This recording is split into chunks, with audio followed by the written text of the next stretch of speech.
There we go. All right. So I went to a wedding last week. My cousin got married, and everything was going, fine, normal wedding, everything. And then they did like the toss thingy, Uh-huh. the flower toss, and then the what's it called?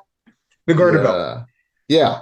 So I caught it, and Huh? I don't know what to do with this. So so it's just been sitting on my desk because I don't know what to do with it. Like I try to give it back. I try to be like, all right, I caught it, fun game. Here, you can have it back. And it's like, no, that's yours. It's like, no, don't. I'm a hoarder. Like, don't give me things. It's gonna, yeah. So I was hoping maybe you'd know, like, where do I put this? Because I tried putting it on my rearview mirror in my car, and it felt trashy to have it there. I don't know why. Uh, I don't Wherever know what you to do. want. I don't know. You could give The it to way that someone special. No, I'm kidding. it's no, supposed no, to be no, good no. luck for you. What does I he? don't know what to put. What? Also, the way that they did it is that they put it in a football, so they literally like did this, Oh, they dress. and then they just That's kind of like cute. It they looks like a just little threw it. dress. They passed it. Yeah. So they just passed it, and they told me you can keep the ball too. I don't know what to do with this either. So yeah. If it ever comes up that I'm a hoarder, just be known that I tried not to be, and that these things are just chilling here with no rhyme or reason. So yeah, I don't know what to do with it anymore. I. What do you do with garter belts once you're done? Don't you like? Well, it's supposed to be good luck, so you're supposed to hold on to it until you meet your significant other. Maybe put it on your leg. Maybe put it on your leg and keep it there every single day. Put it on my leg. So Yes. just going to work with it. Just Yes. what if it slides down and I have to like keep pulling it back up? Like Adjust it. Yeah. You're gonna what if have I'm to. Beauty is if I'm pain. wearing pants Beauty is pain. Put it over the pants. No, put it under the over the pants. pants? Over Over the the pants. pants. No, put it under the pants. But maybe somebody likes. So someone will like it. That's over Yeah. the pants, Jesus. I don't know. I don't know. I'm just this is the level of my anxiety. Like it's just I've been putting it in like different places, and I don't Do you have a I don't know. drawer and you can stick it like a junk drawer? Like a junk drawer, like where I Yeah, keep my electronics and stuff. Like Yeah. sure. All the shit that you don't use. that's not a fire hazard. Like, Nah, Not necessarily. it's We fine. have at least one, two, three, four. We have five junk drawers in this house. All right. You can have one. I'm just one person. Like, We're so just yeah, two so that people and we have five. Yeah. so that's just so yeah, so that's what I've been struggling with for the past like week or so. The But yeah, struggles of Chema. that's The that's the struggle. Yeah, story of Chema. that is. I Yeah. will write your Uh, autobiography. thank you. So yeah, but it's mostly been that, and I've been playing the Resident Evil 4 remake. That's all I've been doing. Oh, that's right. It just came out, right? It just came out. Which one? There's the Resident Evil 4 remake. Is it good? Yes, Oh, really? Is that the it's one where you have to amazing. escort the president's daughter? That's the one. Yeah. Okay. Oh, I want to see it. So folks, in case y'all don't know, Nikki actually plays way more video games than I do. I love Resident Evil. And she loves Yeah. video games. Well, Yeah. I love that each one is different, like different Yeah. styles, different like outlook. It's so interesting. Well, she's Yeah. actually well, you've been playing this game, so what's it called? The Devil Within. The Devil Within. Oh, So I've heard it's spooky. yes, so though that's why though, like spooky games, role play games, stuff like that. Well, it was funny because we wanted a game that we can play that would, Yeah. and we were playing for like an hour, and it was so boring. No, So it was like, longer than that. okay, maybe 2 hours, and we fell asleep. Days later, we start up again where we left off. And that's where it started getting scary. And we're like, oh, if we just kept for like 2 more minutes, we would have been. Yeah, finally some action. Yeah. So you have to bear Nice. with the game. Yeah, no. Also, It- real quick shout out to The Wolf Among Us. That game's fucking awesome. Oh, it is. I love The Wolf Among Us. nice. All right. I started reading the comics. Nice. Yeah, I played the first 3 Resident Evils, and I did play the 4th one, the original one, before playing the remake. So I'm playing the remake right now, and it's both really faithful and really good. Harder than the original one, I'll say. But pretty good. And when I got the 4th one, yeah, I want to hear what y'all think, because it's fun though, definitely fun. Speaking of horror-ish games, I think you want to talk about The Last of Us? I believe we're ready to talk about The Last of Us.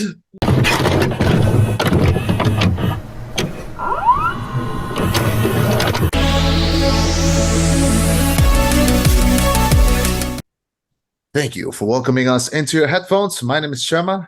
I'm Eddie. And I'm Niki.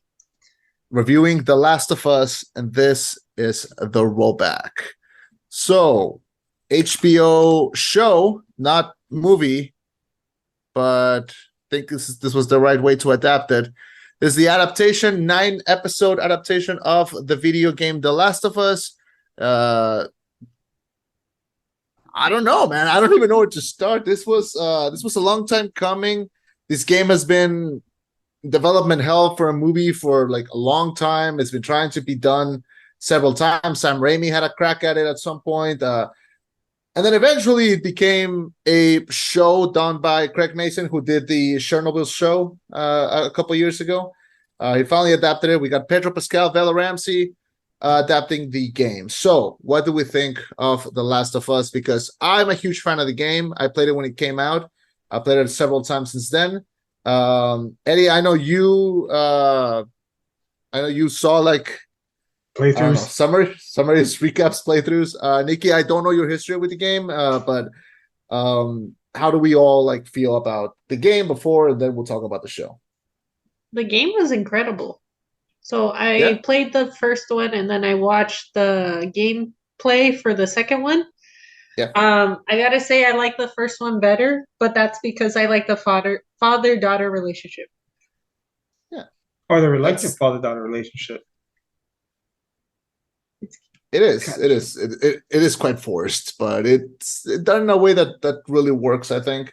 That was the spirit of the game. It's what pretty much the show was trying to capture. And I think they did a really good job. Overall, I think the game was kind of tailor-made to be made into a show or a movie, because it's very cinematic. And while the show does skip a lot of like the encounters with the zombies, it really hits all the important story beats. And I think it even takes a moment to introduce a couple that are new ones. So I think that ends up really working. That's my overall take on the show. We can jump into specifics if you'd like, but what was the overall take that you all had on the show? I mean, translating it from a game to a movie, or you're gonna lose certain things. You can't do everything the same. It can't be a one-to-one transition. It doesn't work that way. It can't. So I think they did a good job of keeping the best parts of the game while having to change and adapt certain things. And when they did do that, it was an improvement. I guess first example I would want to make would be like Sarah, for example. We only see her for like, maybe 10 minutes during the game? Yeah. Maybe 10, 15 minutes. Whereas in the show, like we spend a solid, 50 minutes with her, developing her character, liking her. Like we liked her. And then she dies on us. They invested a lot more time in her character. That way, when we lose her, we hurt, kind of like Pedro Pascal, like Joel. We're in pain too. Yeah. And then the first episode does not end with that. The first episode ends with him meeting Ellie for the first. Well, us seeing Ellie for the first time, if I'm not mistaken. Yeah, no, they do meet. They do manage to escape. Like they do manage to do a full hour and something. Hour 20. Like an hour and 20 of that first episode, which is great, because if they had done it into a movie, like an hour and 20-minute long movie of just what we saw, like would not have covered the whole story. It was a good idea to turn it into a show. So yeah, I like how it's introduced. I like the performances of where we start and where we go. And I also something I love the mood and the set design that they did, because you can tell a lot of it was practical. Like there's enough there is CGI on this, but a lot of it was practical. Like you can feel like those quarantine zones where they were living, that they felt like built and livable. Well, a very cool thing about the show is that they took the layouts from the video game. Like they specifically gave it to them for HBO to use. So they Yeah. just added their own special effects and practical effects to make it look like the video game as well. Believe it. Well, also, I mean, considering how far video game effects have come and CGI and all that, I can't imagine they had to improve a lot of the CGI from a lot of the game, I guess, graphics and like plaster them on. But there was a lot of practical effects, if I'm not mistaken, going Yeah. from because like the cars are real. Like Yeah. during that initial kill scene, that's right. The first episode ends with Joel having that PTSD flashback and killing that The the guard. Yeah. guard. But that, I mean, it's not like it was all CGI. Those were real cars around them. They were really in a ditch. They were really spraying water. Like they went as practical as they could. Yeah.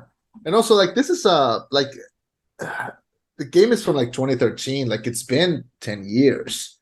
It still looks good. Like it still looks great, but they managed to really translate that into film in a way that feels accessible and good. Because, for example, I showed this show to like anyone that would listen. And for example, my parents started watching it. My parents don't care about video games, but like even my dad was like, I don't care about video games. I don't care about zombies. This show was awesome. Like I managed to like relate to it and feel to it and understood it and really get into it. And that's how you know that it's good, because it can really appeal to, a lot of people, regardless of their background or understanding of the source material. Well, also, like I like to look at it, it's basically a drama with zombies.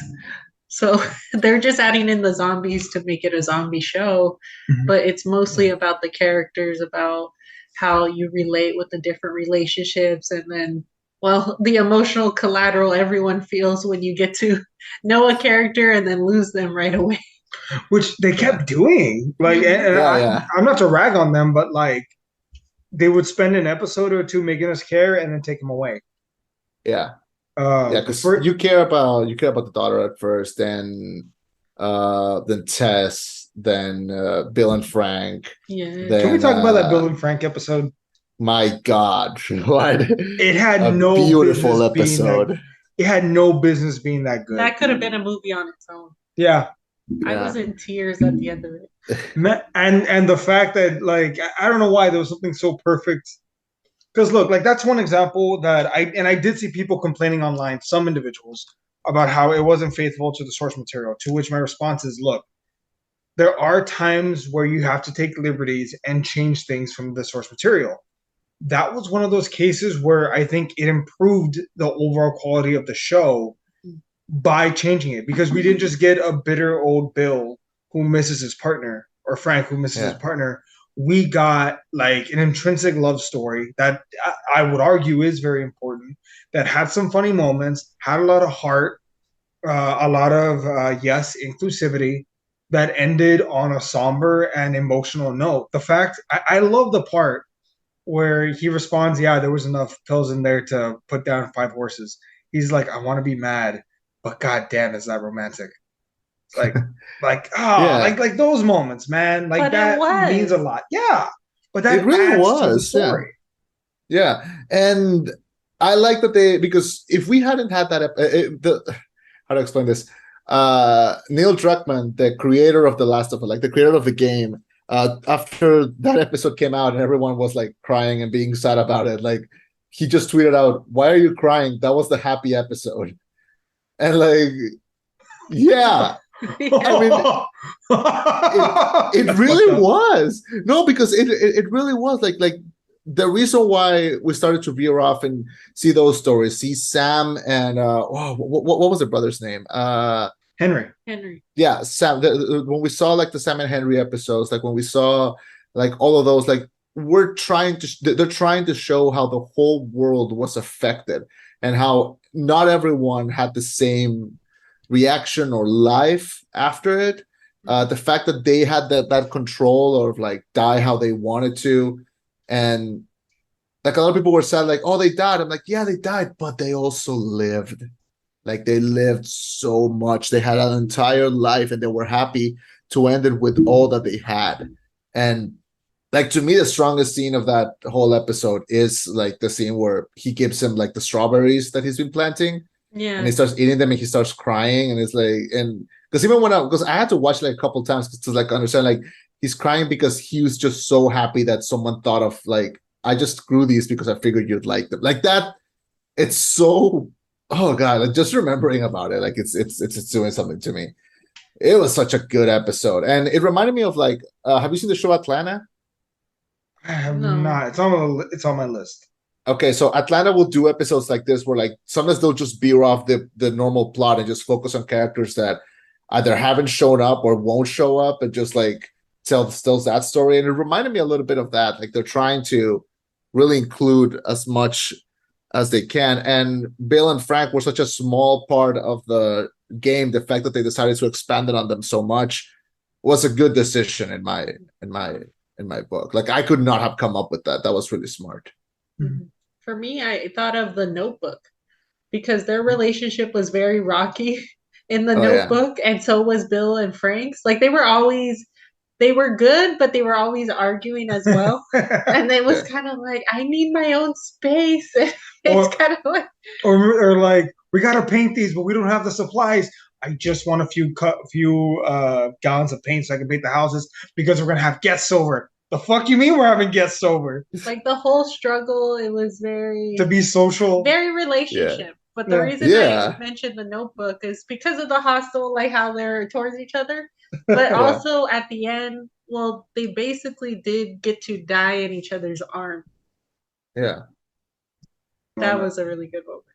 Yeah. Oh. And then when they're fighting, when they're fighting and they go to the street and he goes like, well, you think you're a mole, like you think the government's full of Nazis. It's like the government is full of Nazis. It's like, well, now, but it wasn't before. Yeah. And he's like, and we are having guests because I've been speaking to a nice woman on the radio. And there's like a little pause. And then Bill just goes, you what? Like that. Even I felt for Bill then, though. I was like, are you crazy? Well, also, I love the little powwow between Frank and Joel, where he basically tells him, like, look, man, you got maybe 2 years left on that fence. I can help you get the better wire. Like, they have a respect. Okay, they made me fall for Bill and Frank so much. I did not trust Joel and Tess at all. I was like, they had a past. I don't know what kind of fucked up things they did. But if they hurt Bill and Frank, I'm gonna quit the show. So 2 episodes in, you were ready to quit. Yes, I was willing to quit. They made the good decision of making them friends, though. Well, also, you know what scene I probably rewatched the most in this entire show, like online, is the letter when he's writing to Joel. And he says, you know, find something to fight for. The stupid part where he's like, to anyone who may have found this, but probably Joel, because anyone else would have gotten blown up by my bombs.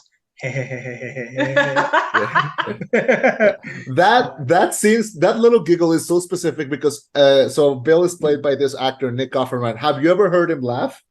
Yes. No. He has the most like childish little giggle like that you've ever heard. Like it's wonderful. If you've seen the show Parks and Recreation, you know what I'm Parks talking and about. Rec. He does all the time. I've never seen Parks and Rec. Oh. If you can, I just know the bacon part. All the bacon. Yeah, just go to YouTube and click and look up Ron Swanson giggle. You're gonna have a fucking ball. It's like he has one of the most infectious laughs ever. So I'm convinced they did that scene where like he just added that little laugh because of that. Yeah, because they knew that we would all think about that. I even heard it in that voice, so it was kind of like okay. But also he says some lines that do echo through for the rest of the show, which is, you know, use this to protect us.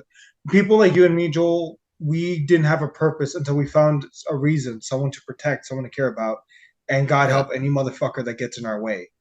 Yeah. And fuck if that does not ring true for the rest of the show, because God help anyone that gets between Joel and saving Ellie.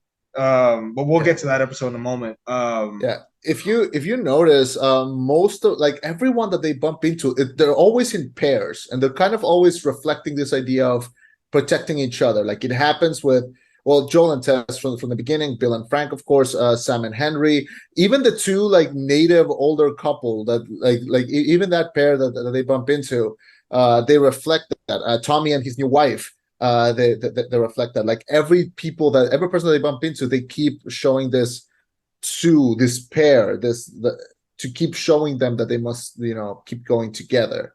I forgot about that, but you're right. Like Yeah. there's always two people, whether it's that native couple, whether it's Henry and Sam. Which can we talk about the Pittsburgh episode? Well, not Pittsburgh. I guess now it's Kansas. But can we talk about that Kansas episode? But really Like quick, I those. think it's interesting on the pairing also because it's kind of like, well, the world isn't worth living if you're doing it alone. Like if Yeah. Joel hadn't met Tess, who's the love interest in the beginning, he even told Ellie that he probably would have ended it. Well, he tried, right? Yeah, He he tells her at tried. one point like this scar, which I don't Yeah. think that's in the game, right? No, they added that. Yeah. But it's good. It's good drama. Yeah. I want to talk about second drafts at the very end of this episode. So we Okay. jump forward to Kansas, and Fedra were bastards. Be very clear, Yeah. Fedra were bastards. But I think it's very interesting that the fact that the faction that takes over almost aren't very much better. Mhm. That was the only how do I mention it? There's most of the good lines in the game are translated into the show, like almost beat for beat, almost line for line. There's one line that is missing, and I did miss it. There's one line where when they get to Kansas City and they see like the guy who's pretending to be hurt, and Joel like kind of goes to hit him with a car. Mm-hmm. There's a moment where like he hits him, and Ellie's like, "Are you crazy?" And Joel just goes, "He ain't even hurt," and then he just like rolls back and keeps smashing into him. I missed that line. That was like really great line because he just goes, "He ain't even hurt." And He's fine. He ain't even hurt. Yeah. They're really getting into it. That villain, I forgot the name of that actress. But the one that's like kind of controlling Fedra in that scene, she's made up for the show. She was not in the game. Mm-hmm. But she was terrifying. We'll see, dude. I hated her so goddamn much. I think her sweet demeanor also what terrified you. It's kind of like Umbridge from Harry Potter, the same thing, where she's all in pink and sweet manner, but then like has a dark side, and Evil. You're like, ooh. Well, it's funny because I think if you talk to most of the Harry Potter fan base, they knew Voldemort was the villain, but everyone fucking hates Umbridge. Oh yeah, like for the better. Like no, but like there's not as much rage. Like we all know Voldemort's like Darth Vader, but man, if you could kill any one villain from the Harry Potter universe, most people I think would pick Umbridge. Mm-hmm. And that's the thing, because I genuinely like get angry with villains like that. The villain from Final Fantasy 15 is like that too, and I was so fucking pissed every time he showed up, his fucking smug face on every scene. So something like that. So she shows up. She has a right-hand man, which is this guy with like the big hair and the big beard. That guy, he's Tommy. played by this. Yeah, he's Tommy in the game. Jeffrey Pierce. Yeah. So it's them two, and we're introduced to them and Sam and Henry, who showed up, and they also have. I like how they gave them like a long introduction scene of like them getting along, and you see like the struggle that they're going through. And this whole ordeal lasts about 2 episodes, because it's 1 episode for them to get to Fedra and all that, and then 1 episode for them to work with Sam and Henry through the tunnels to get back, which ends in a huge climactic action scene, which is great. But before all that happens, we're introduced to one of my favorite gags from the game, and that's Ella's little joke book. And I love that they kept that it's called the same thing, that her delivery of those jokes were freaking incredible. That, because like if you play the game, you kind of just walk around, and every like few scenes she'll just be like, all right, let's diffuse the tension, I have jokes, and it's great. Love it. I love Ellie. I think my favorite one was Did you know diarrhea is genetic? And then Joel looks at her. It runs in your genes. Ah, and it even gives him to crack. Like just for like he smiles. He looks at her like you're crazy. He turns over and then he has a bit of a smile. That's where he first cracked. Yeah, but I want to talk about how so Henry and Sam part of the story is the fact that it does bring to light things people have to do to survive. Like in Sam and Henry's case, Sam had cancer, no? yeah, he had some, yeah, and Henry, to get his brother the meds, had to sell out his neighbors and had to sell out that woman's brother, which I understand her anger, but the thing is, I also understand wanting to save. Is it his brother or his son? Sam and Henry? Yeah, are they They're brothers, brothers. or is it father? Brothers. Oh, the brothers. Okay. Yeah. Yeah, like he sold. I'm sorry, I had to sell out your brother, but that's my little brother.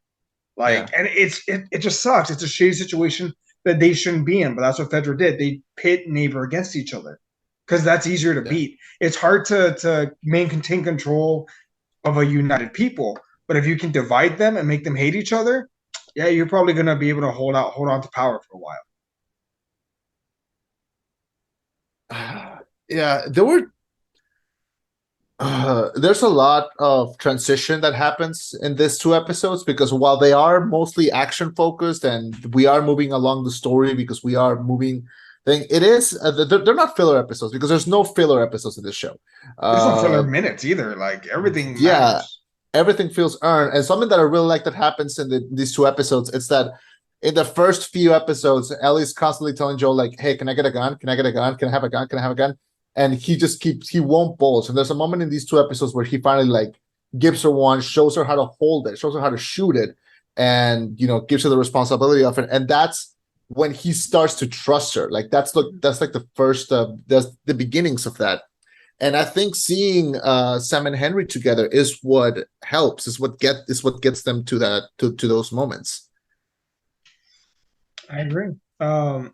And Joel even backs off because he says like, "I'm not working with no rat." And then after the kids are hanging out and stuff, he's like, "Yeah, I'm sorry what I said back there. Like, we all had to do things to survive. I'm no one to judge." Like, for Joel to apologize. Well, he is no one to judge. He was doing the same crap. Well, he told Ellie, didn't he? He's like, "I've been on both sides." Yeah. So I know what I'm looking at. Yeah.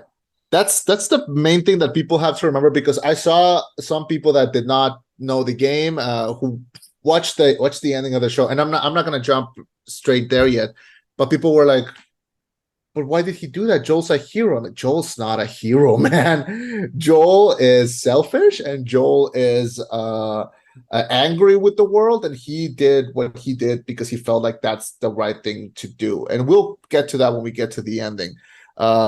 But it starts here, and that's something that we have to remember, especially when you're watching the show from the beginning. Like that's Joel's nature, and he's kind of nurturing Ellie into that path, which could be good or it could be bad. But yeah, because we get to a moment where like even Ellie asks him like, "What are you gonna do after this is all over?" And he just goes, "I don't know. I've only been surviving. Like I don't know anything else.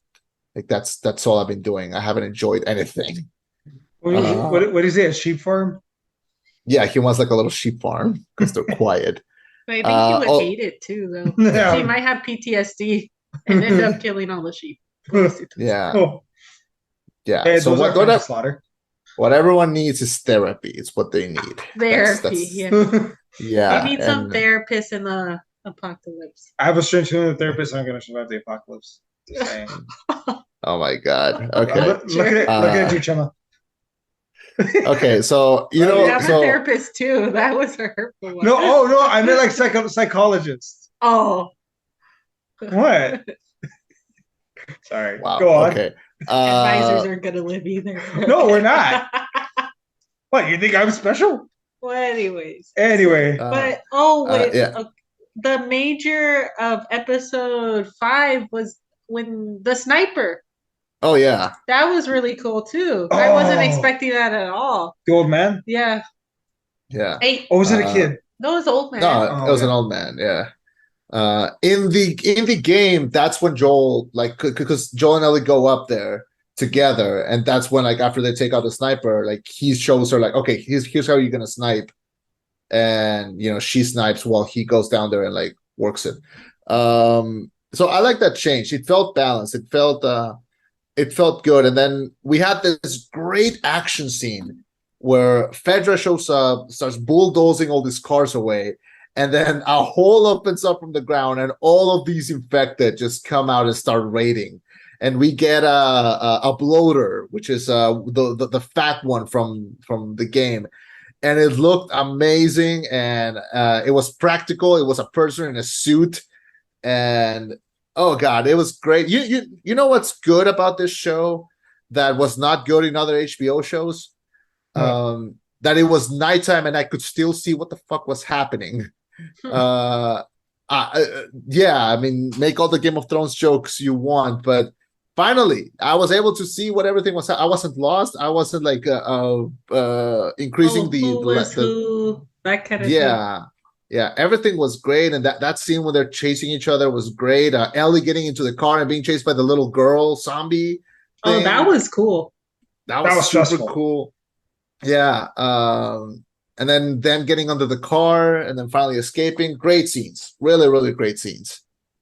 What's called? I also remember the fact that she finally gets Sam and Henry, and she's like, "I want you and the kids. Like, come on, let the kids go." No. And that's the moment where she fucked up, because if she hadn't been so stingy on like, no, I'm going to execute the kids too, she would have gotten Henry, would have been able to drive away, call it a day, that's it, and we're done.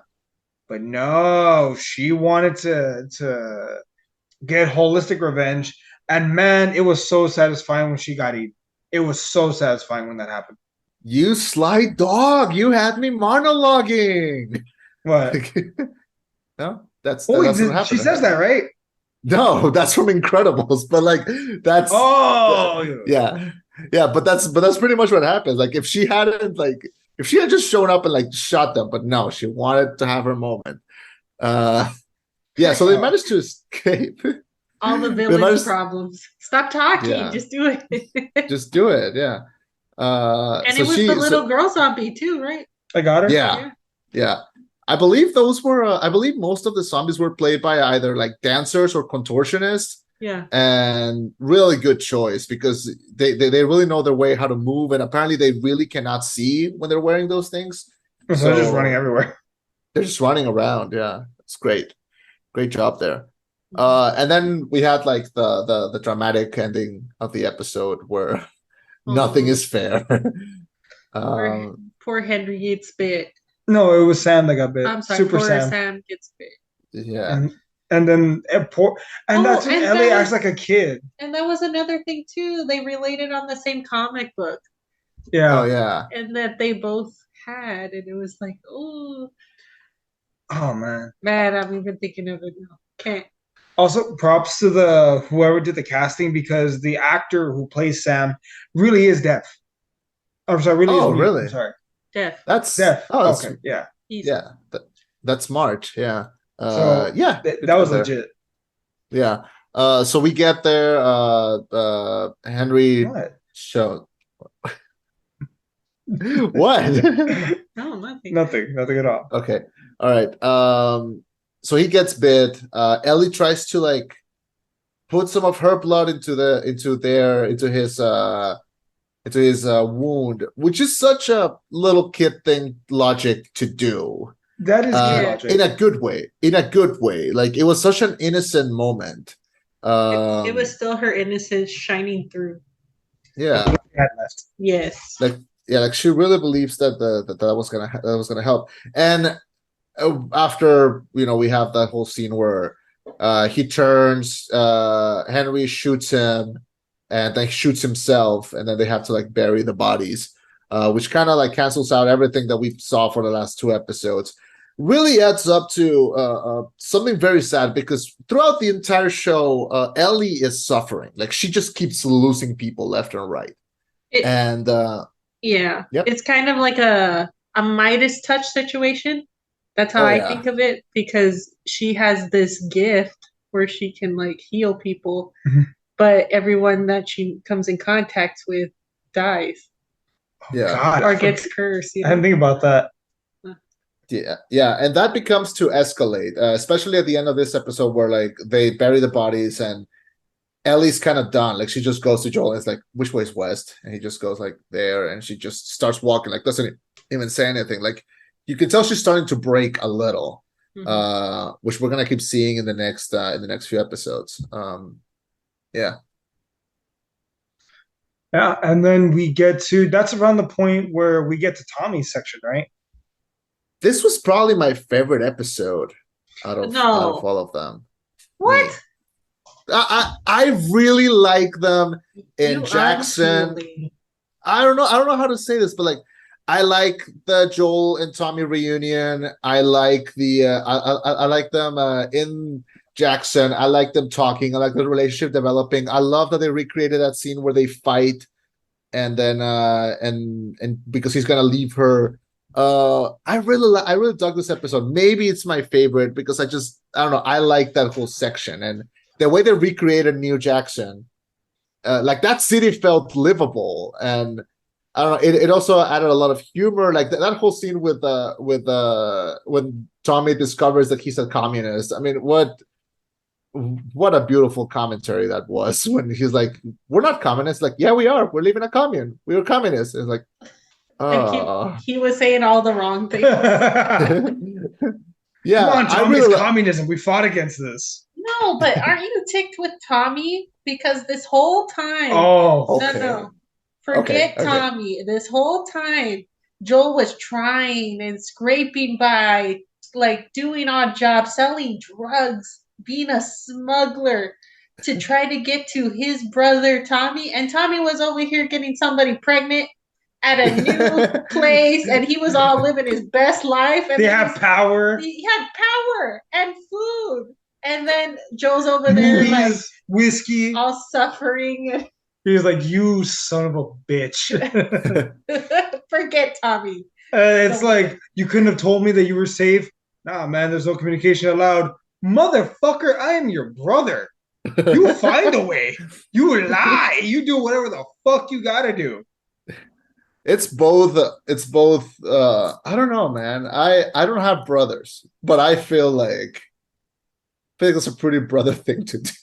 To fucking run out. Tommy was also the fuck up brother. Also, Tommy was the fuck up brother. And then Joel's worried about him. Like he's conditioned to worry about his brother. Then all of a goddamn sudden you just appear out of nowhere. No shit, he's gonna come looking for you. That's built into your system. You watch out for each other. Pretty sure if your brother or your sister, any of my sisters went missing, we go looking. Yeah, it's weird. I didn't think about that. I just figured like, oh well, no, Tommy can eat a dick. All right, at least for like 10 minutes. Anyway, so deserve it. Damn. Anyway, Tommy shows. So Tommy so they has a lot of hate from me, especially if they've gone through so much, and then for Tommy to be like, "It's all good, it's fine," and then he won't even go with his brother. He's like, "You can stay with me. That's nice, but that's fine." Oh, he tries to dump Ellie on his brother, right? That was part of the show.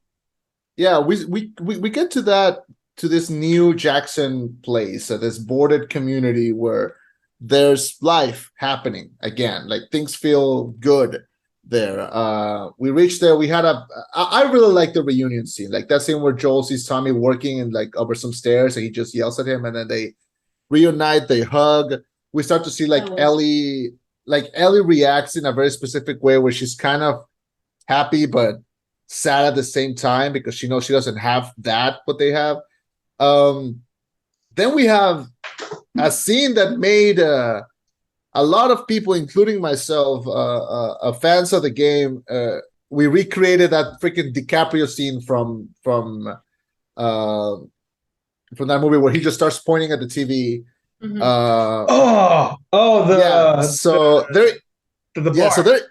They're eating, and then out of nowhere, like Ellie just looks at someone and just goes like, "What are you watching? What do you want?" And it's this girl, and then she kind of like goes away. And the second that I saw her, I immediately went, "Is that Dina from Last of Us Part 2? She looks exactly like Dina from the game. Like for like the half a second that we saw her, I was like, is that Dina? And then we all went to Twitter and we were like, is that Dina? And then Neil Druckmann, being the fucking asshole that he is, was like, I don't know, was she? Maybe. Maybe. Anyway, she was. She totally was. She looks exactly like Dina. It was ridiculous. Anyway, it was a good wink to part two. Another wink to part two was when she meets the horse. The horse is called Shimmer. That's the name of her horse in part two as well. Wait, Shimmer's the one that dies, isn't it? Yeah. Oh. Hey, but maybe it's like Red Dead, and the next horse will be Shimmer also. Shimmer 2. Shimmer 2, the revenge. Shimmer 3, the final chapter. You know what was kind of funny? In the beginning of that episode was the couple. The native couple. The native couple, they were hilarious. She was like, oh, I already told them. He said, why would you tell them? They have guns? They have guns. We have guns. Yeah, but they're so far. I can't reach them. I'm not that fast. It's like, oh. And he even goes like, you gave him soup. They were hungry. Like her logic was not flawed. So it was kind of like, okay. Well, it's also like, if I'm neighborly, they won't kill me. I fed them. Kind of asshole kills someone that feeds them. Well, she was very innocent as well, which I like. I she was just like, well, they have guns. They were hungry. What do you want me to do? You weren't here. Yeah. And then like Ellie's hiding in the second floor, and then it like she just goes like he has a little girl on the top floor, and then it's like, do I come out now? It's like, no, don't come out. And I'm coming out now, like just coming out like such a little kid moment. A kid not listening to their parents and all innocent. Oh, yeah. That's so cute. But then Joel and Ellie have that like really great fight where she's like, all you ever try to do is leave me, blah blah blah, and it's just it's a very highly emotional scene. And then we fast forward and Joel's like, I think Ellie's about to leave with Tommy, and they're like, we thought you would have been out of town. He's like, honestly, I've been trying to leave town for the past like 4 hours, but I can't seem to do it. You've earned the right, like, you know, like, who do you want to go with you? You've earned that. She's like, shut up, get on the horse. Which is such a Latino dad thing to do, where he doesn't even apologize. Like, yes, that's fair. Yeah, I'll say it. You know, I'll say it. Like, he doesn't apologize. He just shows up like, I figured you deserve the choice. Like, it's like the equivalent of just showing up with like a plate of food. Like, I'm sorry. After, like, no, like you don't even say sorry.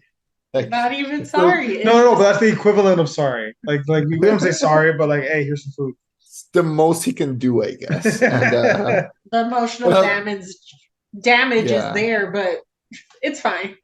Yeah, and then honestly, the show fixes it in a very funny way, where she just like throws the backpack in his hands, like, let's go. But he's like, fuck it, all right. Like, yeah, of course, yeah. And then we get a few minutes of happiness and joy until they run into 4 assholes. Yeah, so they're leaving a horse. They're walking. They're talking. Like, he's telling her about football, I think, and about contractors. Yeah, and then they get to the hospital, where they're pretty much attacked by this cult group that we're gonna talk about at the next couple of episodes.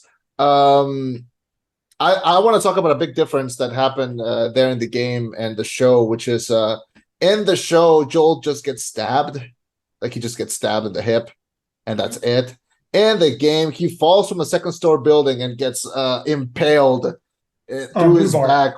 Yeah, with like a bar. And I'm not saying the show softened it up, but there was a sense of urgency that I felt was missing in the next episode, because the next episode is like a big flashback episode where Joel is kind of just lying on the floor, which great job if you can have it. Consider that Pedro Pascal got paid for a full episode of work where he just lied down there and looked cozy as fuck.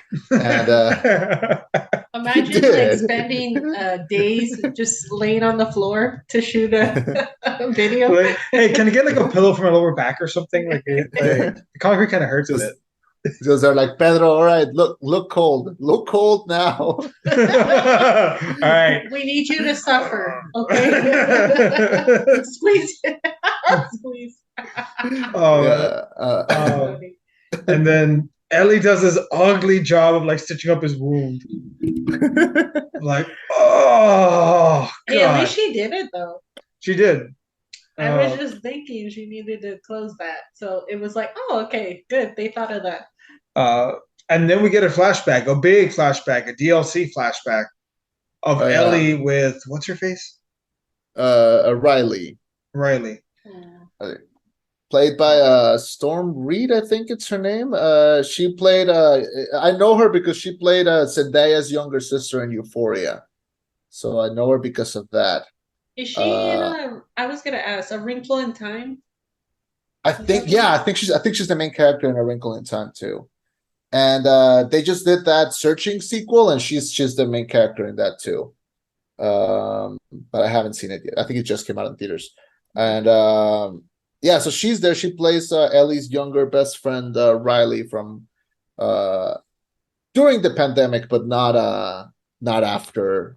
Yeah, so we have like this little flashback. This whole episode, like Annie mentioned, was a whole DLC that was also called Left Behind, and important. I think a very important chapter. I think Neil and Naughty Dog wanted to do several of these DLCs, but they were only able to do one. I know they wanted to do another one that was pretty much that scene with Ellie's mom at the beginning of the last episode, like that was going to be a DLC as well.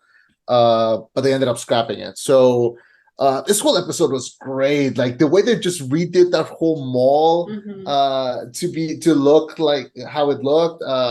It was great. The colors and the story between the two of them, like they had genuine chemistry. Bella Ramsey does like they had these scenes where she was like pining and longing for Riley. It was so well done, and it was romantic even. Like it was innocent. I loved it. I really like this episode. It's one of my favorite ones. Because it kind of it showed her first love, you know? Yeah. And all the cutesy, they did It a was so date sad. within a mall. Yeah. Like they Yeah. showed all the levels of dating within a mall, like the cutie, the like competitive side. The Mortal Kombat. Mortal Kombat! Yeah. And they're trying to figure out how to play, but god damn it, Yeah. it's not meant to last. Even the carousel, like that scene where they're in the carousel and what's it called? The Cure's Just Like Heaven starts playing in the background, like while they're in the carousel, and they show like how Ellie's like staring at her, like, oh, it was so well done. It was so like soft and nice, and you just know that everything was gonna go to shit in a few minutes later. Also, like small. Don't get comfortable. Also, a small comedy scene, but I just really like that scene where Ellie discovers like the electric stairs, and she's like, "What are these? Is this one of the surprises?" Like, no, that's just an escalator. Like, these are awesome. Like, she was just having a ball with that escalator. Yeah. Well, yeah, we kind of. It's weird because we have to remember, like, she didn't live. She hasn't seen any of this. Yeah. At all. Mm-mm. Yeah. But it was effective. It was good. Well done. Well done. And so we get like there's a struggle with that whole episode where Riley comes out and like, no, I'm gonna go with the Fireflies. They're gonna move me to Atlanta. They teach me how to make pipe bombs. And like there's a conflict there where she's like, so they're gonna use them on me, possibly. I might join Fedra. You never know. Which to anyone who's arguing, what do you mean you join Fedra? Luke was going to join the goddamn Empire. Chill the fuck out. Well, also, Ellie didn't have any choices. Yeah. You know what I mean? She's an orphan. Yeah. She was raised in Fedra, so. She doesn't really have a choice. But in the end, Riley acquiesces and says, I'll stay with you. Like, they kiss. Yeah. And we can't have any fucking happiness because then a goddamn clicker comes out. And they both get bit. God damn it. They both get bit. They both like that moment where Ellie is like smashing like the glass the glass of with a crowbar and she's yelling and everything. Last of Us Part 2 is just gonna be 10 episodes of Ellie just going like that. Like that's gonna be the whole the whole season. Get ready for that. Real Yeah. angsty. Yeah. She's gonna go through that phase. So get ready for that. I like that they, much like the DLC, they didn't show Riley turning, which I think is for the better. Like mostly because I don't want to see it. Like it would have been Sad. too dark. Yeah. Because I think it's seeing, already implied, you know. yeah, It's fine. yeah. Some things are better implied, and I think that worked as well. But then we also this whole episode ties into a conversation that they have in the second episode where it's Joel, Ellie, and Tess, and they're walking through the city, and they ask her like, "How did you get bit?" And she mentions like, "You know that mall that's closed out?" It's like, "Yeah, because it was full of infected." Yeah, that I went in there, and that's when they bit me. And then they even asked her like, "Were you alone?" And she goes, "Yes, I was alone." She wasn't alone, and that's when it connects here. I missed that. Yeah, that was her whole trauma, like that she was holding on to, because it was her first kill, technically. Oh fuck, that's right. Yeah, human and zombie. Yeah. So we got there. Ellie manages to not fix up Joel, but help him close out the wound. And then we jump into episode 8, which is I knew it was gonna be the hardest one to watch because the suspected scene.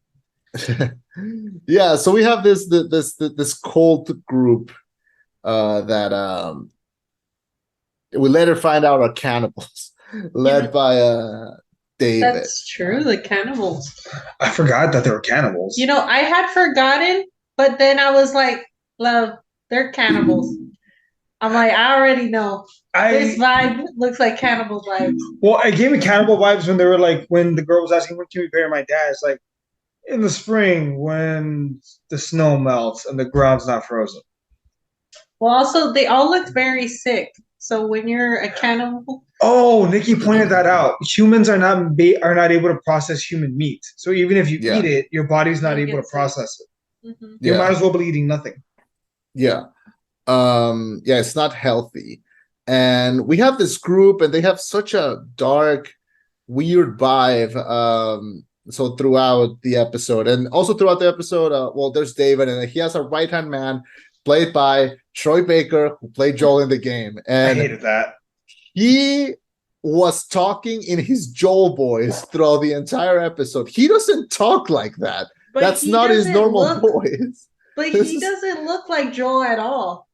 Yeah, he doesn't look like Joel at all, but he was talking in his Joel voice. It doesn't match him because Troy Baker is like this tall, blonde, skinny dude, and Joel is like this, big, like, I don't know, ruggedy man. I don't know what how you will describe him. But his voice really fits him. But why was he talking in the Joel? That freaked me out. I was like, why are you talking in Joel voice? You don't talk like this. It's weird. But anyway, he's there. David is there. David is played very creepily. I forgot the name of the actor, but he does a good job in playing a really creepy guy. Also, I just want to point out that it's interesting. It's interesting that in a post-apocalyptic world, the religious group went straight for cannibalism, and the communists are thriving. I don't know if that is trying to tell us something. I don't know. I don't know if it's like a comment maybe that they're they trying took to the say. body of Christ literally. Damn, Nikki. Well, damn. I thought it. Everybody thought it. What's it called? Matt, I love and obviously what's his name? David, the leader of the group. Yeah, David.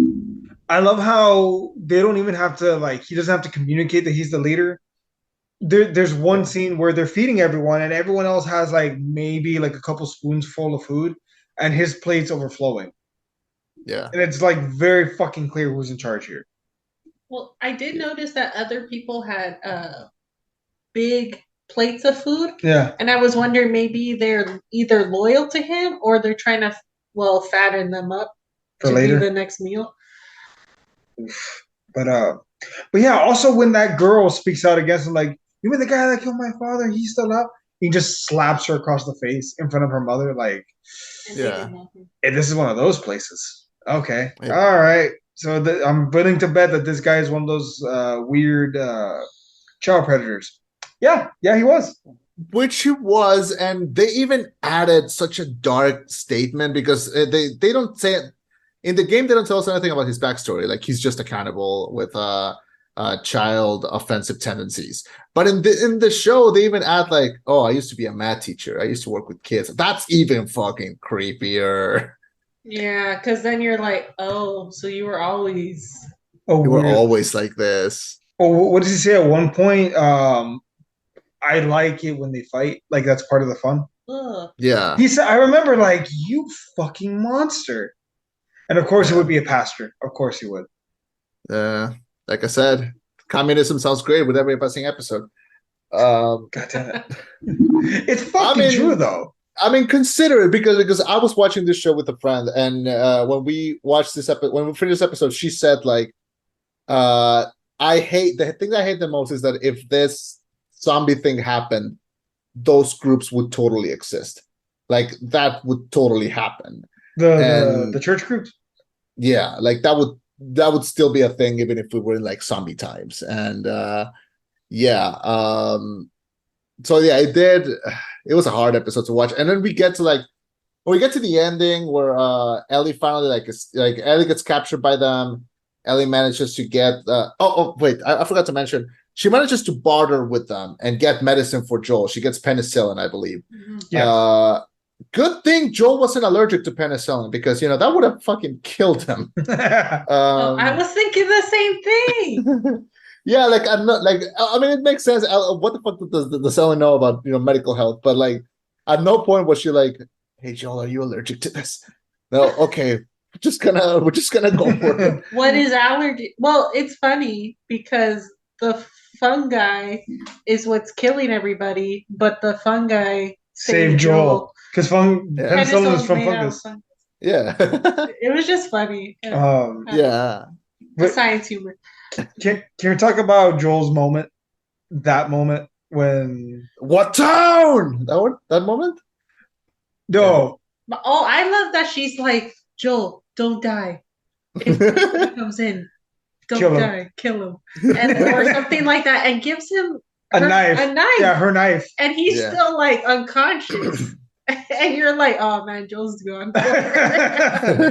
And somehow the penicillin was like worked fast. Apparently, it was like really auto- freaking fast. like I was like, autopilot. Let's go. that was so unrealistic, but okay, it worked out. But It worked. It was great. But Joel has his Rick. So in The Walking Dead, there's one really, really great moment where the whole group spends an entire season like apart, and we spent like what 8, 10 episodes of them trying to get back together. They finally do in Terminus, but they're all Yeah. locked in this room like they're gonna be killed, and they're like, "What do we do?" And Rick says they're gonna feel they're gonna feel pretty stupid, and everyone's just waiting. And finally, Abraham's like, when what?" And he says, when they realize that they're fucking with the wrong people. Okay. Like that's a cool fuck. That might be the best line in the entire show of The Walking Dead. Hmm. And Joel, it only took 8 episodes for him to have his moment where he says, "No, it's okay. I believe him." Bah! Bashes the guy's head in with a fucking pipe. Like, Yeah. a beastly thing to do if there ever was. Well, I love that he had his moment at the same time Ellie had her moment, Mhm. because you thought the whole time he was gonna go save her because that was what it was leading up to, right? But like Yeah. the game, how it followed, Ellie got to save herself, Yeah, and that she was has her the own cool agency. part. She even Yeah, used the what was it, a machete Yeah. Yeah. on poor Um, Joel the second. Yeah. Yeah. We have those scenes, and they recreated that whole scene with the little house that's burning while they're kind of chasing each other, which is a very intense scene in the game. They added a very, very dark scene, which is when Ellie is on the floor, kind of reaching to the machete, and David is on top of her. And this was subtle. I didn't notice it until like the second time that I watched the episode. He starts unbuttoning his pants, yeah, while he's on top of her. Oh shit! I did not see that. Yeah, it's so horrible, and I didn't see him doing that. Yeah, did you close your eyes? No, I was waiting for her to hack him in the head. I saw it right away. Yeah. I was like, "Oh, it better not go that way." And then I'm glad, like, she got him. Yeah. So she starts slashing him with a machete, and I think even more intensely than in the game. And it's good. I mean, honestly, it's good for her cinema. Honestly, good for her.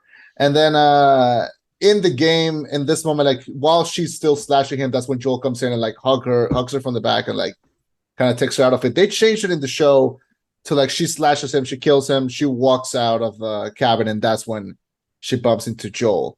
I didn't mind that change. It was kind of just all right. I like they have the reunion on the outside, and we had like that moment where like they hug, like he finally like acknowledges her kind of like as a daughter figure in that moment, and then she's completely out cold, like she's traumatized by what she's done and what she's went through. She just went through, and yeah, really good scene there. It's where he has that moment where he finally calls her baby girl, like when he called his daughter, like to comfort her, like it's okay. Yeah. Very emotional, and that's when we go into the final episode of the show, which is shockingly short. Yeah, it's like 40 something minutes. They only I thought, I was completely sure that the previous episode, like after the whole David thing, they were gonna do the giraffe scene. They did it. They ended up doing it. That's how they start the next episode. The next episode, the last episode is weird because, well, not weird, like weird in the timeline of the show, because it starts with Ellie completely out of it, not talking, not joking, not doing anything, and Joel trying a little too hard to have her like back in good graces. Like he shows up, he brings board games, he brings like food. Oh yeah, you ever played Boggle? Maybe you can play me a Boggle. Yeah, I have no idea what Boggle is, but apparently Boggle survives the apocalypse, and it's not a great board game. It's a great board game. Oh really? How come Really? you never played it? It's a word game. Where is it on that shelf of games, Niki? It's not, because you know why? It's not good. It's a classic. Anyway, Boggle makes it though through the apocalypse, so Boggle makes it to it. But anyways, so yeah, she is very traumatized toward the beginning of that episode, and it's kind of hard to see her like that because also she is a kid, and it's kind of like you want her to be able, well, to keep her innocence. You want to preserve that to some sense, and Joel was trying to do that, but through their adventure, there was no way to. Like, she lost friends, she lost family, she lost her love, and then she almost gets assaulted, sexually assaulted, and then comes to this point, and it's like, well, what's left? Yeah, like what else is there for her? Yeah, and then in mirroring that is Joel. Well, his whole world is Ellie. Yeah, you find a reason to keep fighting. Yeah, it is after that. It is by that point, and then we get to one of my favorite scenes from the game, and then beautifully translated into the show, which is the giraffe scene. Where they bump into this giraffe, which I saw a lot of people posting like, that giraffe looks so fake. It was a real giraffe. It was a real giraffe. They had a real giraffe. It was a gorgeous giraffe. We thought it was fake because it would look so pretty. Yeah, I was like, man, that's really good CGI. It was real. Yeah, no, it was a real fucking giraffe. And we got to see them. And what that whole scene kind of represents is that them, like, life continuing after everything. And the fact that they included that was a good choice. After this, in the game, what they do is they get into these tunnels and they get into we get like these huge action scene. They kind of skipped that and just went straight into them walking and getting attacked by the fireflies and then getting captured. we do have that one scene where they pass through these camps, which look exactly like the camps in the game. And then we get to like Joel and Ellie have a conversation where he tells her that he tried to kill himself, that he didn't see life going on after his daughter died, and then they get captured by fireflies. They even try to sneak in another joke from Ellie's little joke book. So, and then they get to that. They get jumped from fucking behind like a bunch of little bitches. Yeah. Which, by the way, you know what my favorite joke was from that little joke book that they didn't make it into the show? What? There's one where she goes, "What did the Confederate soldiers used to eat off? Eat off of No what? Civilware." Oh my gosh. Boo, but And then she goes, but and then she goes, "What did they use to drink with? what? Cups, Huh? cups, Dixie cups." Oh.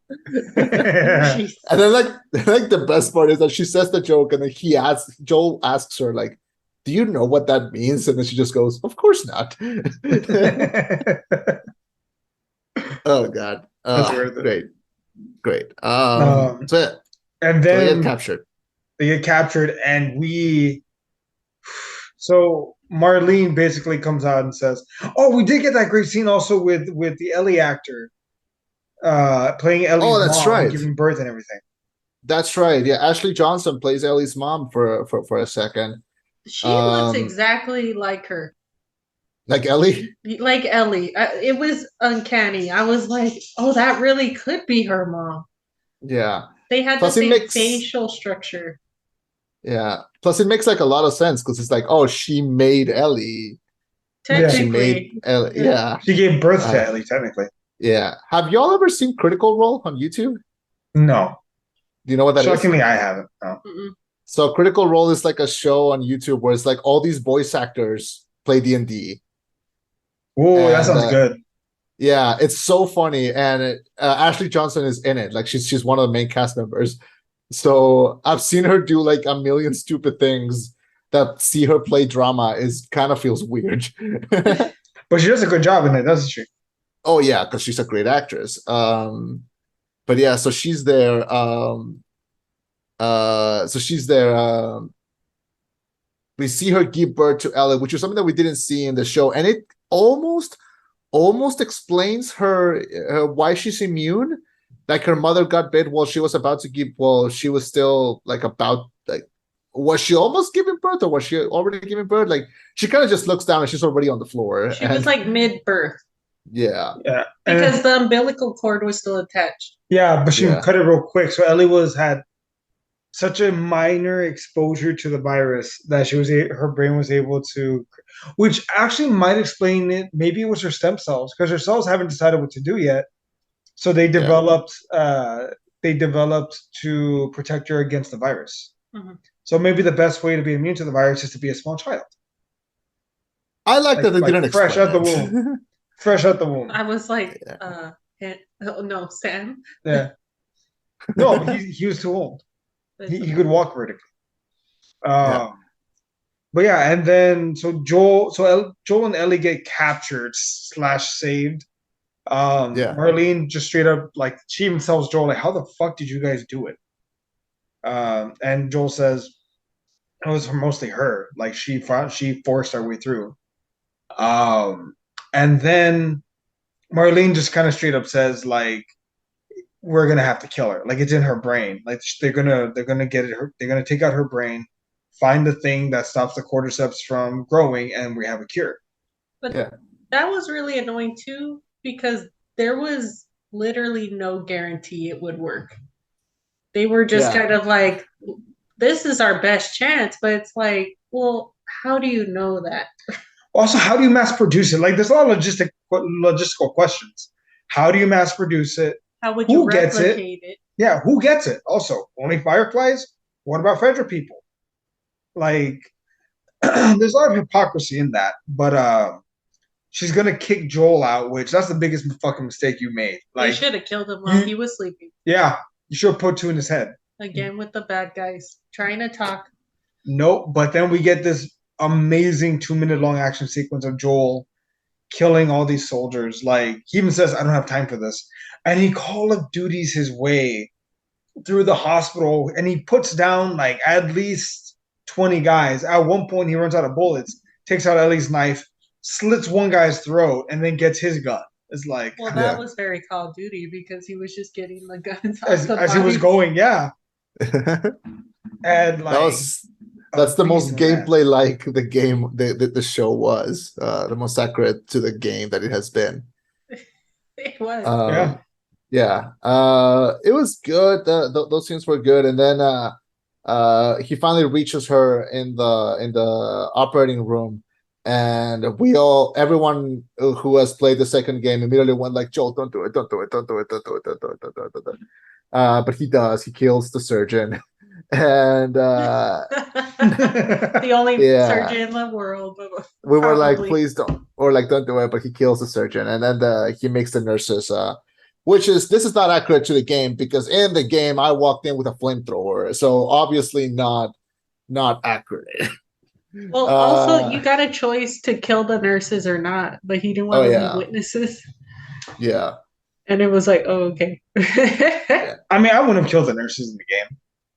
Yeah. Definitely the doctor. He tried getting in the way. He had a scalpel. He's like, I'm not gonna let you do this. I wasn't asking. It was. I would have shot him in the man. leg. I would have shot him. I've just murdered 20 of your best guards. You really think you're gonna stop me? Sit down. Yeah, I mean, I would have shot him, but then after playing the second game, I wouldn't have shot him. But we'll get to that when we get to that. Well, the thing That's is, second season. Well, the thing is, I would have cleared the entire hospital from the ground up, like women and children Yeah. included. No one walks out. Oh of my here. god! I'm kidding. I don't think you are. That's the problem. That's the thing. He just says I'm kidding, just to like be like, it's okay. I can't get canceled if I say JK. Yeah.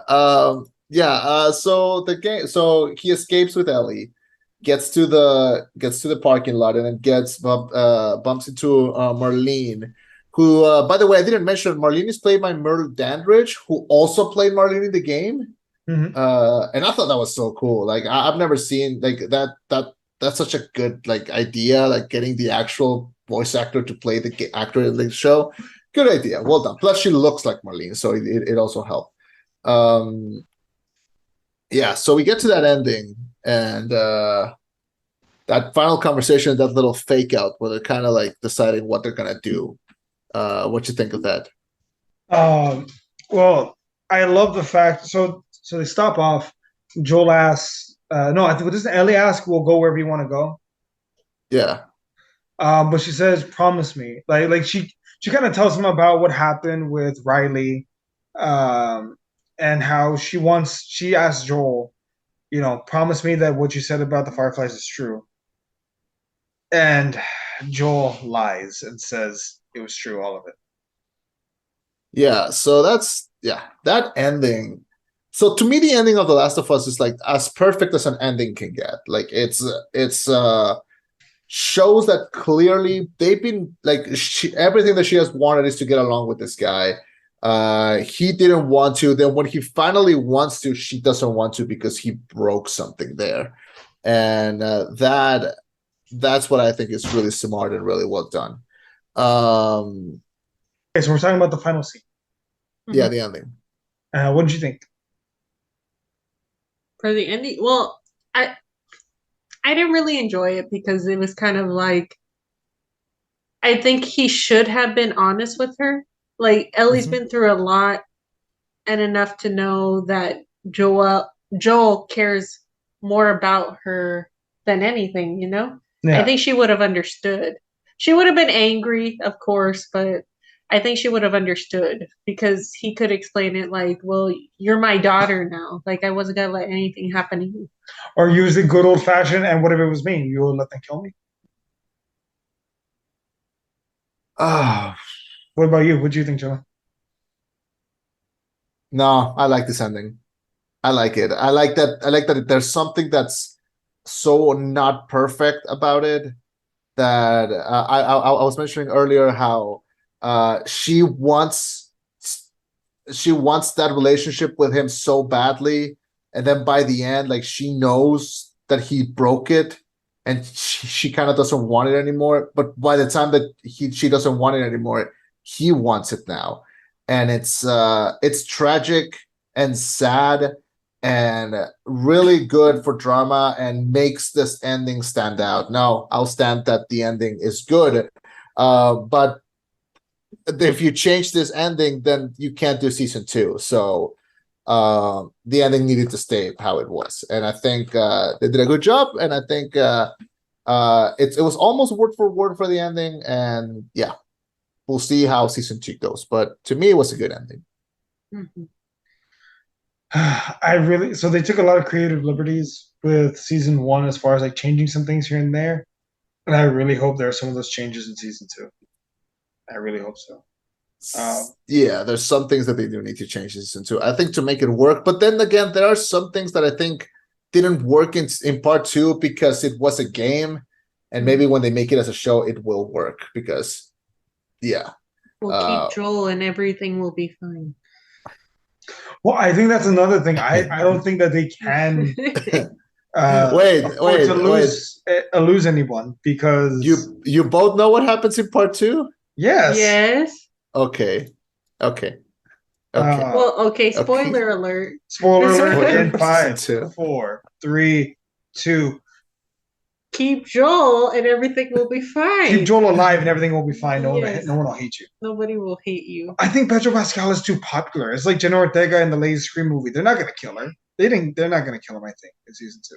Killing Jenna Ortega in the new Scream movie would have been like the perfect thing, because Scream movies are all about subverting expectations. So yeah, it would have been, I think, the right choice. Speaking of that, guess what? Yesterday I went to the theaters because I was gonna watch Shazam, and guess what? I didn't watch Shazam. I just watched Scream 6 again because that was a better use of my time. What? You have a podcast. I know, but you're in for a review this, so I figured I can take my time. What's the problem? You son of a bitch. But I'm sorry. Well, I haven't seen it, so I can't say it. It looks really bad. I'm sorry. It's good. It has heart. It's like the first one. Look, if you like the first one, you'll like the second one. I'll say it like that. How's my girl Rachel in it? Which one's Rachel? Rachel Ziegler. She plays Cynthia, I think. You mean Mary Marvel? Apparently not good, Chema. Apparently not good. Yeah, I'm not gonna. I'll just wait for it. I'll just. It's gonna be on HBO Max in like a week, a month. Not even. It'll be a week. No, April 27th is when it goes to HBO Max. But okay, they already dumped. Yeah. Okay, I want to say one thing about this. Yeah. Second drafts. Neil Druckmann had the chance to do something that most creative artists like wish they could do, is create is get a second crack at the same story. Mario Puzo got to do it with The Godfather. Like, he wrote the book, he saw the fat that he wanted to cut, so when he had the chance to write the movie, he did, and he made it amazing. Now look at The Last of Us. Neil Druckmann, even when they asked him, is this going to be a direct adaptation, he said no. There's going to be changes where we can make them if they're for the better, and I believe that they were. Here's hoping season 2 he has that same outlook. Maybe it's wrong to do this and make that decision. Hoping. Yes, but also here's the thing. Neil Druckmann, as talented of a writer that he is, because he is also kind of a little shit weasel. And I say that lovingly, okay? Like, he's a little goblin. He's a little troll. Can we get to why? Yeah. Damn. So he spent he presented when Last of Us Part 2 came out. It came out, and he out of the bat said, I knew it was going to be polarizing. I knew it was going to be controversial. I don't care. That's what I wanted to write, and that's what I felt was correct. And that's what I felt like. And we normal, rational thinking people were like, of course, you're an artist. Write what you want. That's totally okay. But if it had ended there, that would have been something. But then he just kept going. And he became kind of like a little troll. Like, he became like, everyone who said, I didn't like Last of Us Part 2 because of this and this, he would answer and be like, well, you have no taste. Well, you're a fucking idiot. And then he just kept going and going and going.